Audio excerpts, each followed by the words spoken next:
선열상 임해군이 되어야 되는데 장자이기 때문에. 근데 임해군은 좀 무식하고 폭력적이었어요. 대신 광해군은 영민했습니다. 그래서 대신들과 백성들에게 지지를 받았던 게 이제 광해군입니다. 그런데 광해군이 왜 폭군으로 전락을 했을까요?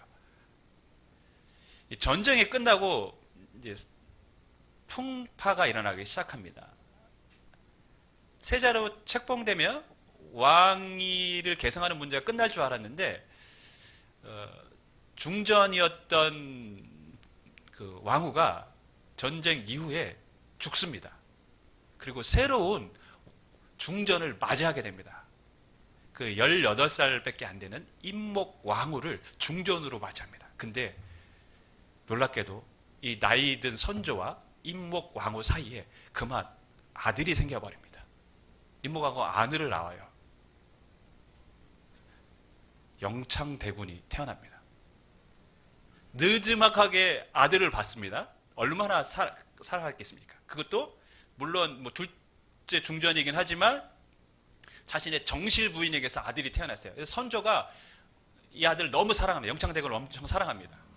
근데 왕위를 물려줄 수가 없어요. 왜냐하면 이미 광해를 세자로 책봉했기 때문입니다. 그리고 영창대군이 아주 어렸을 때, 2살 때 선조가 중병에 걸립니다. 그래서 왕위를 물려줘야 될 상황이 된 것이죠.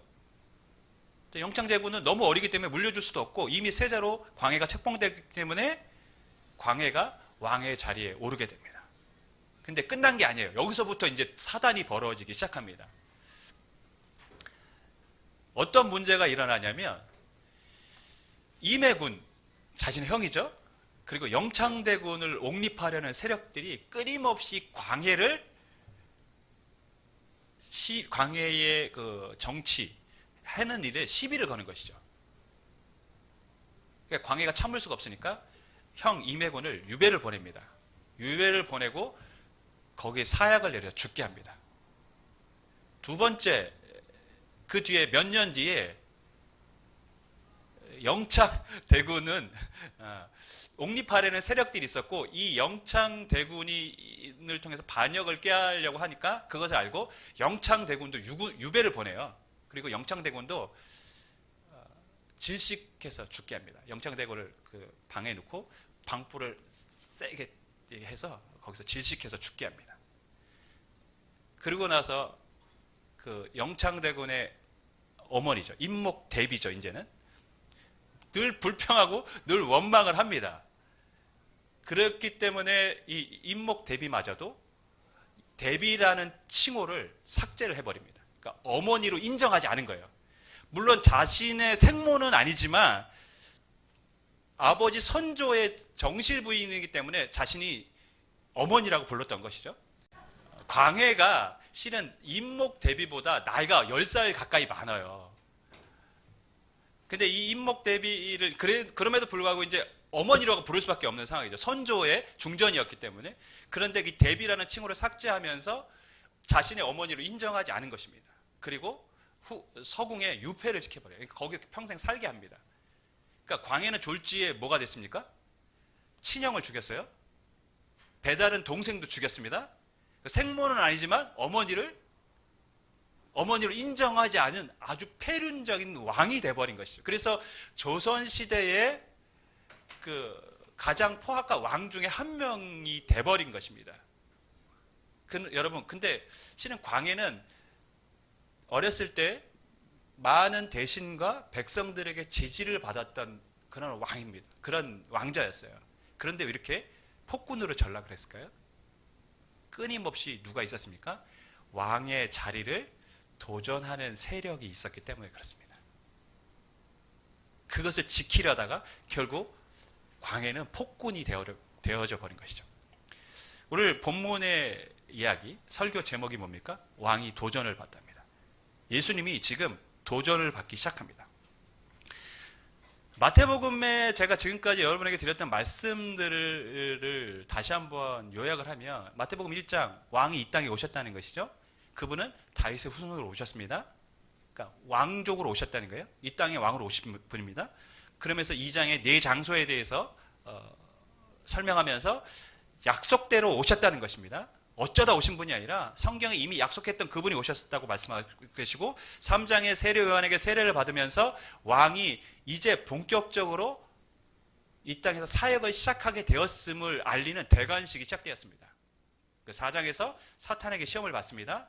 그 시험을 통해서 뭘 증명합니까? 왕의 자격을 증명합니다. 그 시험에서 이김으로 5장부터 7장까지는 그 왕이 이제 자기가 세상에서 어떻게 통치할 것인가에 대해서 하나님의 백성을 어떻게 살아야 되는가에 대해서 가르쳐 주십니다. 그것이 산상수훈이죠. 그리고 8장에서 9장까지는 10가지의 기적을 통해서 이 왕이 말씀을 전할 뿐만 아니라 하늘과 땅의 모든 권세를 갖고 계신 분임을 스스로 증명해 보이셨습니다. 그리고 10장에서는 이 하나님 나라를 전파하기 위해서 자신들의 제자들을 보내시면서 왕의 권세를 위임하셨습니다. 이렇게 하나님의 나라의 왕이 이 땅에서 사역을 하기 시작하셨습니다. 그런데 이제 순탄하지가 않습니다. 드디어 본격적인 왕께 도전하는 세력이 등장하는데 그게 11장, 12장의 내용입니다. 첫 번째 세력은 어떤 세력입니까? 당시의 종교 지도자들입니다. 당시 종교 지도자들은 예수님이 자신의 자리를 빼앗았다고 생각을 했습니다. 왜냐하면 그들은 종교적으로 사람들에게 존경을 받았고 그래서 많은 명예를 얻었는데 사람들이 이제 예수님을 더 따르는 거죠. 지금까지 자신들이 종교적인 입장에서는 가장 최고의 권력자들이고 그 자리에 있었는데 예수님이 그 자리를 빼앗는 것처럼 보입니다. 그래서 예수님을 시기했어요. 더 넓게 보면 예수님의 자리를 예수님과 싸움을 했던 세력이 누구냐? 바로 사탄입니다. 사탄은 자신이 이 땅에서 왕이 되고 싶었습니다. 인간을 통제하고 자신의 뜻대로 살게 만들고 싶었는데 예수님이 그렇게 하지 않으시는 것이죠. 예수님은 인간이 사탄의 방식대로 사는 것이 아니라 하나님의 뜻대로 살기를 원하시고 그렇게 말씀을 전하고 계십니다. 사탄은 지금 자신의 자리를 위협받습니다. 그래서 왕께 도전을 하는 것이죠. 사람과의 싸움인 것처럼 보이지만 더 크게는 하나님의 나라와 사탄의 나라가 충돌을 하게 됩니다. 이게 바로 이제 12장의 내용인데요. 12장에 다시 본격적으로 말씀을 드리겠습니다. 어쨌거나 지금 사람들 사이에서도 예수님을 막 따르고 예수님의 인기가 높아진 상황이지만 이제 본격적으로 또 적극적으로 사람들이 예수님에 대해서 반대하는 일들이 벌어지고 있다는 것이 11장의 내용입니다. 그리고 그 선두주자가 누굽니까? 놀랍게도 세례 요한이라는 것입니다. 2절 3절 말씀 우리 같이 읽도록 하겠습니다. 2절 3절입니다. 시작.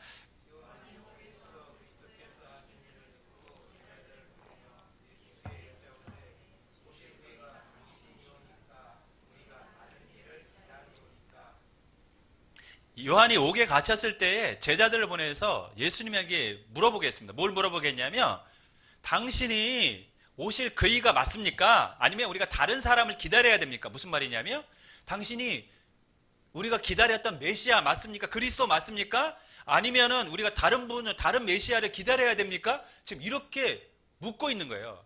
예수님이 메시아 되심을 뭐 하는 거죠? 그리스도 되심을 의심하는 것입니다. 근데 세례 요한이 어떤 사람이죠? 성경을 보면 날 때부터 성령이 충만했다고 했어요. 뿐만 아니라 예수님이 요단강에 나오실 때 뭐라고 얘기했습니까? 사람들이 그 예수님이 누군지도 모르는 상황에서 보라 세상 죄를 지고 가는 하나님의 어린 양이라고 말했던 인물입니다. 즉 예수님이 이 땅에 오셔서 하나님의 어린 양이 되실 것이라고 이미 알고 있었어요. 예수님이 그리스도이시고 이 땅에서 어떤 사역을 하실 거라는 것을 알고 있었던 요한인데 이제 와서 당신이 그리스도 맞습니까? 라고 묻는 것이죠. 왜 요한은 예수님을 의심하게 되었을까요? 성경을 보면 그가 옥에 갇혔다고 이제 기록합니다. 원래 세례 요한은 헤롯 안디바가 동생의 아내를 취했는데 그것을 엄청나게 비판을 했어요. 다른 사람들은 왕이 취했기 때문에 아무 말도 못했는데 세례 요한은 그거 잘못됐다고 지적을 했습니다. 근데 왕이 가만히 있습니까? 화가 나가지고 옥에 가둬버렸습니다. 지금 그런 상황입니다. 세례 요한의 인생 중에 가장 힘들고 어려운 때가 지금 옥에 갇혀있는 때입니다. 왜냐하면 세례 요한도 광야에서 생활했지만 많은 사람들이 따랐고 많은 사람들이 존경했던 인물인데 이제 옥에 갇히는 신세가 된 거예요. 자신 인생의 가장 힘들고 어려운 때에 무엇이 생겼습니까? 의심이라는 것이 생겼습니다. 사람은 다 똑같습니다. 다르지 않습니다, 여러분. 성령이 충만했던 세례 요한도, 예수님이 메시아라고 그리스도라고 확신했던 세례 요한도 인생의 고난이 닥치자, 자신 인생의 가장 힘든 시간이 다가오자 그때에 의심이라는 게 생겼습니다. 사람들은 다 마찬가지입니다. 사람들의 믿음이 언제 연약해집니까? 의심이 생깁니까? 고난이 임할 때, 내 인생이 힘들 때, 하나님 어디 계시지? 하나님 정말 살아계신가? 하나님 왜 내 기도를 들으시지 않나? 이런 의심이 생기게 되어 있습니다. 또한 요한이 의심을 가졌던 두 번째 이유는 옥에서 예수님에 대한 이야기를 들었는데 그 예수님이 자신이 생각했던 예수님이 아니었기 때문입니다.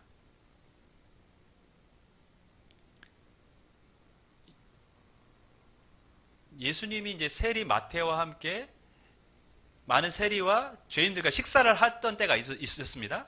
그때 누가 찾아왔냐면 요한의 제자들도 찾아왔었어요.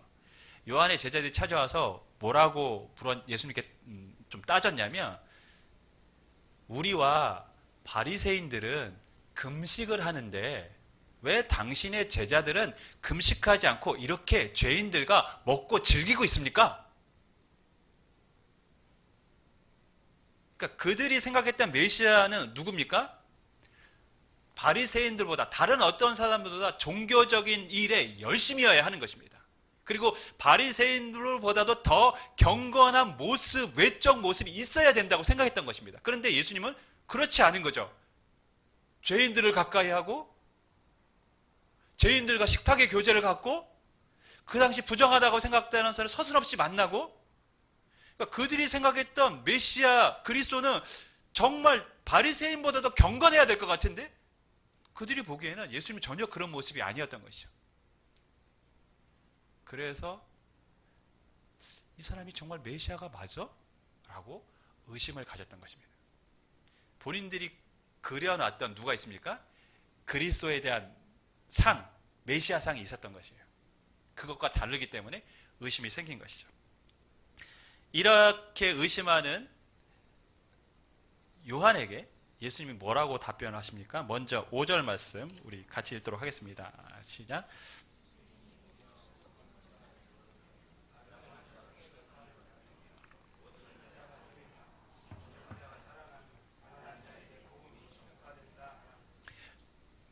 맹인이 보며 못 걷는 사람이 걸으며 나병한 자가 깨끗함을 받으며 못 듣는 자가 들으며 죽은 자가 살아난다. 그리고 복음이 가난한 자에게 전파했다. 지금 무슨 말씀을 하고 계신가요? 어떤 의미로 이 말씀을 세례 요한에게 전하라고 하셨을까요?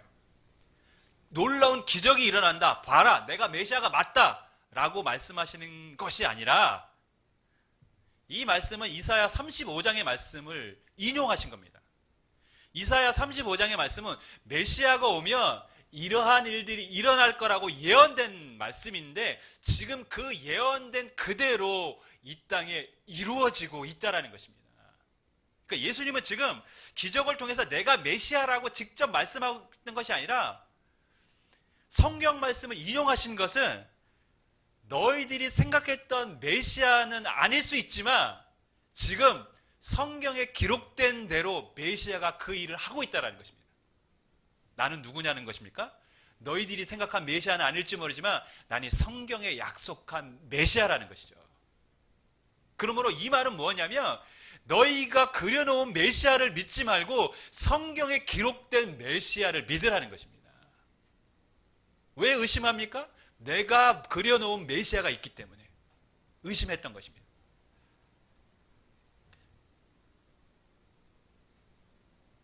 신앙은 그래서 항상 말씀이 중심이 되어야 합니다. 말씀이 중심이 안 되면 흔들릴 수밖에 없습니다. 말씀이 중심이 되기 위해서는 어떻게 해야 됩니까? 제가 뻔한 걸 질문합니다. 말씀이 중심이 되기 위해서는 말씀을 알아야겠죠. 그것은 말씀을 알려면 어떻게 해야 됩니까? 첫 번째, 읽어야 됩니다. 두 번째, 배워야 됩니다. 그렇게 하십니까? 읽고 배워야 됩니다. 그래야 말씀 중심의 신앙을 할 수 있습니다. 제가 누누이 말씀드리지만 한국교회 성도들 참 말씀 안 읽습니다. 두 번째, 한국교회 말씀 잘 가르치지 않습니다. 성경 중심적으로 가르치는 교회들이 흔치 않습니다. 그런 면에서 제 자랑 같지만 여러분들은 굉장히 좋은 기회를 얻고 있는 것입니다. 실은 이런 것 때문에 사람들이 잘못된 신앙을 갖고 또 이단의 유혹에 쉽게 빠져버린 거예요. 왜? 주님을 잘 모르기 때문에, 성경 말씀을 모르기 때문이죠. 이스라엘 백성들이, 세례 요한이 지금 의심하게 된 이유는 뭐냐면 어떤 신비한 능력을 못 봐서가 아니라 실은 말씀에 기록된 메시아를 제대로 알지 못했기 때문에 지금 의심하는 것입니다. 그래서 예수님은 성경 말씀을 인용하면서 그대로 이루어지고 있다라고 세례 요한에게 전하라고 하시고, 두 번째 뭐라고 말씀하십니까? 6절 말씀입니다. 같이 씁니다. 시작.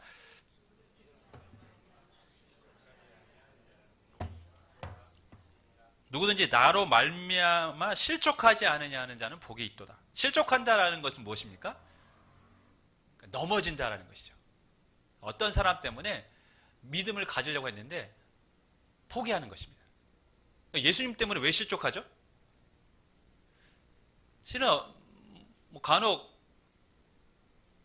어떤 유력한 목회자들이 잘못된 일을 해서 언론에 나오면 사람들은 그것 때문에 실족을 하죠.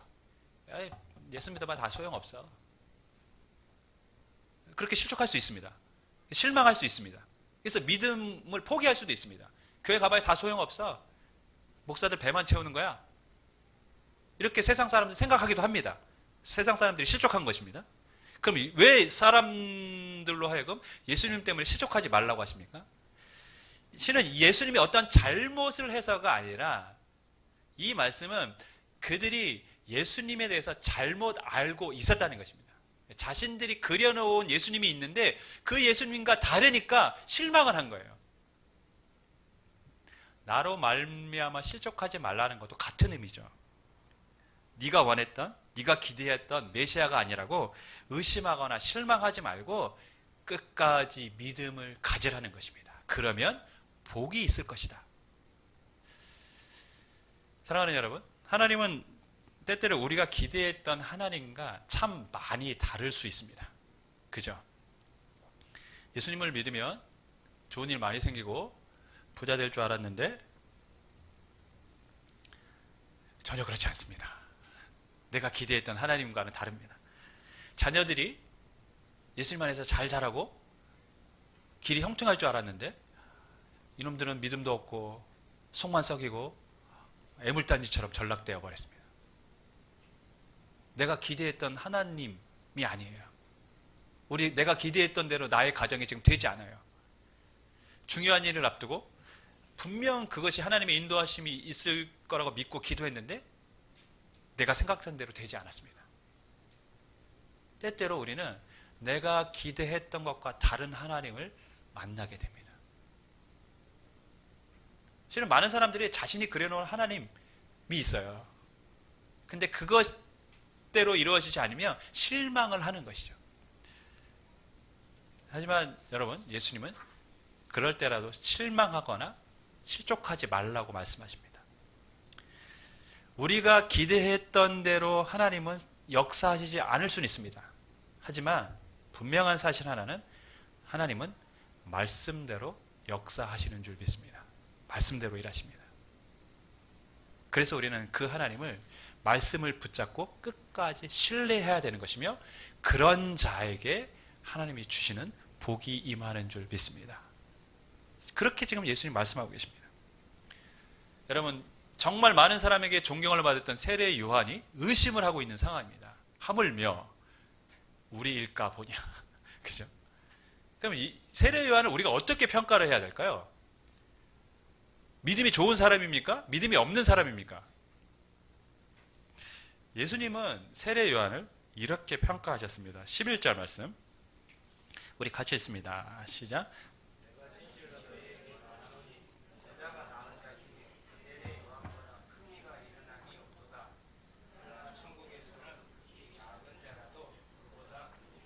굉장히 지금 상반된 이야기를 하고 있습니다. 여자가 낳은 자 중에 세례 요한보다 큰 사람이 없다. 그러니까 세례 요한은 여자가 낳은 이 세상에 어떤 사람보다 크다는 것이죠. 그러나 천국에서는 아무리 작은 자라도 세례 요한보다 크다. 무슨 의미로 말씀하셨을까요? 세례 요한은 구약의 어떤 선지자들보다 크고 능력 있다고 말씀하신 겁니까? 아니면 우리보다 별 볼 일 없는 인물이라고 말씀하신 것입니까? 여자가 낳은 자 중에 세례 요한보다 크다가 없다라는 의미에 대해서 제가 말씀을 드리겠습니다. 사람들이 세례 요한이 광야에 있을 때 막 세례 요한을 보러 갔습니다. 그때 예수님이 그런 사람들에게 물었죠. 너희가 뭘 보러 갔냐? 갈대를 보러 갔냐? 아니면 좋은 옷을 입은 사람을 보러 갔냐? 그런 좋은 옷을 입은 사람들은 왕궁에 있다. 너희가 선지자를 보러 간 것이 아니냐? 맞다. 그는 선지자보다 큰 자다. 선지자는 누굽니까? 하나님의 말씀을 전하는 사람들이죠. 그리고 실은 구약시대의 선지자들은 결국에 하나님의 말씀을 전하고 예언했는데 하나로 모여집니다. 그것이 뭐냐면 예수님이 오신다는 것입니다. 메시아가 오실 거라는 예언이죠. 그러니까 모든 선지자들의 예언을 하나의 메시지로 전하라면 예수님이 오신다는 것에 초점을 맞추고 있습니다.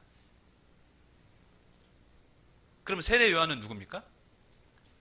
예수님이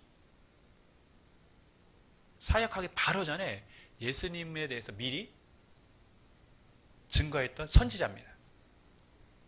많은 선지자들은 예수님을 본 적이 없습니다. 구약에 많은 선지자 예수님이 본 적이 없어요. 예수님에 대해서 얘기했지만 예수님을 만난 적이 없습니다. 그런데 요한은 어떻습니까? 요한만큼은 예수님을 봤어요. 그렇기 때문에 그는 그 어떤 선지자보다 크다고 말할 수 있는 것입니다. 실제로 능력이 있고 인품이 좋다는 의미가 아니라 사역의 관점에서 보면 많은 사람들이 예수님이 예수님이 오실 거라고 예언했지만 누구도 예수님을 못 봤지만 요한만큼은 봤다는 것이죠. 그래서 그는 어떤 선지자보다 크다는 것입니다. 그래서 13절을 보면 모든 선지자와 율법이 예언한 것은 요한까지니, 그러니까 요한이 결국 마지막 최종 선지자로서의 역할을 했다는 것입니다. 왜? 주님 오시기 바로 전에 주님의 길을 예배하고 주님을 본 사람이기 때문에. 그런데 왜 그럼 그는 천국에서는 극히 작은 자라고 일컬음을 받을까요?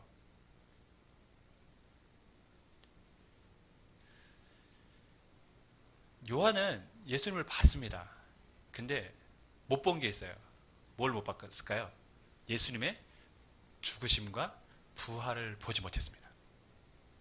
하나님의 나라는 그리스도의 예수님의 십자가 죽음과 부활로 완전히 성취가 되는 것입니다. 근데 요한은 예수님이 봤지만 그 나라가 주님의 죽으심과 부활로 성취되는 것은 보지를 못했어요. 그래서 어떤 측면에서 보면 여전히 요한은 어디에 속한 인물입니까? 구약에 속한 인물입니다. 못 봤기 때문에. 이 천국에서 지극히 작다라는 의미는 주님의 죽으심과 부활을 보고 또 그 이후에 살아가는 신약 시대의 사람보다 다르다는 것이죠. 그러니까 뭐 신분의 높낮이가 있는 것이 아니라 그것을 경험하고 본 그 이후의 사람들과는 차이가 있다라는 의미로 예수님은 말씀을 전한 것입니다. 여러분, 우리가 제가 이렇게 설명을 드릴 수 있을 것 같아요. 일제 강점기 때 독립운동가들이 있었어요.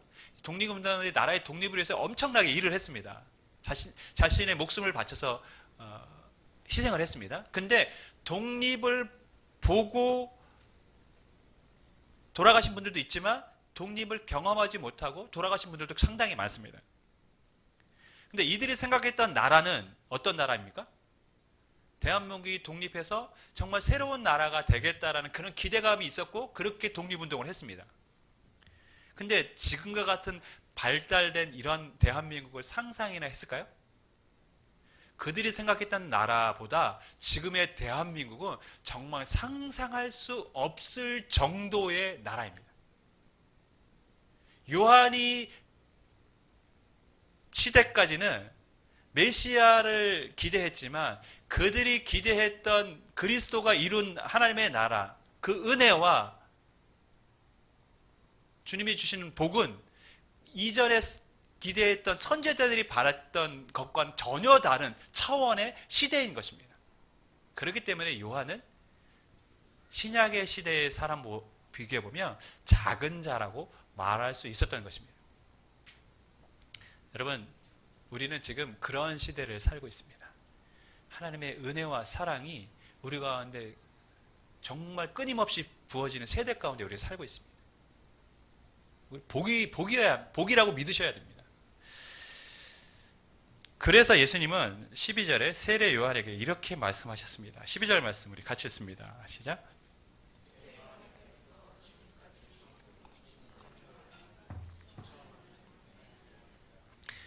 마태복음에 예수님의 말씀들이 굉장히 해석하기 어려운 부분들이 있는데 바로 오늘 이 본문의 말씀들이 좀 그런 부분이 있습니다. 천국은 침노를 당하나니 침노하는 자가 빼앗는다. 천국이 침노를 당한다?